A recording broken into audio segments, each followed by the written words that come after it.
In Westminster today, all the talk may be about what happens next with Brexit, but elsewhere, many a conversation is focusing on the weather. Is it snowing where you are? Any sign of sleet, or is it just a tad cold out there? There's currently a yellow weather warning for snow showers in the capital. Emma Walden is in High Wycombe tonight. Lots of preparations for a wintry night ahead. Were they needed? Well, Nina, anyone who lives in this area or indeed the surrounding rural villages will know just how disruptive the snow can be. High Wycombe is built on hills, and so that's why this man-made hill behind me is so vital for keeping our roads safe.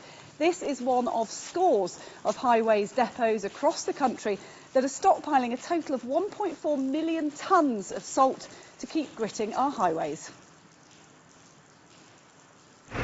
Loading up for the cold blast. The gritting team in Tower Hamlets are determined to ensure their borough isn't caught out, with 1,500 tonnes of salt in storage to treat the roads and pavements and keep the community moving. We've got enough for about 4 beasts from the east, I guess. So if it gets bad, we can keep going, we can keep the borough moving, and we can look after, vulnerable people.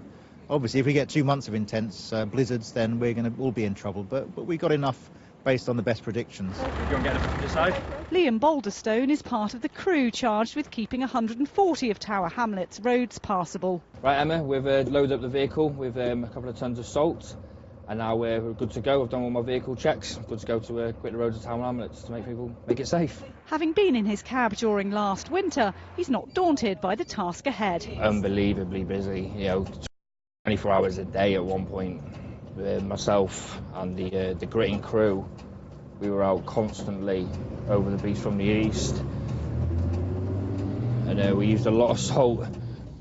For some in our region, this won't be the first taste of snow-induced chaos in 2019. These images were all captured in the High Wycombe area last week, when the first flurry of the year brought gridlock, with many abandoning their cars and tackling the journey home on foot. It was a whiteout. It was unbelievable. But I got in my little Mini and tried to get down the hill, and people were stuck in the middle of the road and couldn't move one way or another. Very tricky because it's very hilly and the roads hadn't got gritted. And I think we were all caught, we were surprised at how quickly it came down. Roads around here, treacherous, really, really bad. They don't really get gritted very often. And with snow forecast overnight, what should drivers do to stay safe? Try not to travel if you can, but obviously if you need to, always do what we call flour, which is check your fuel, check your lights, check for oil, check your water, check your electrics, obviously like your heaters and stuff, and then obviously the rubber on your tyres, which is the main part that grips you on the road. Meanwhile, for those trying to keep the highways clear, it's set to be a busy night.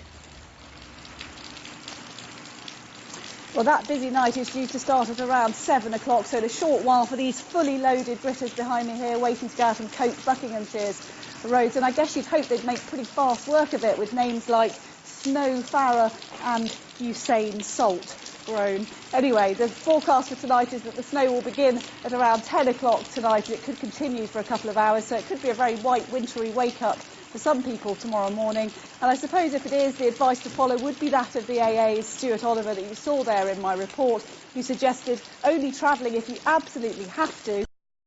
And if you do, just make sure you're really well prepared. Back to you, Nina. Emma Walden, thank you very much. Thank you.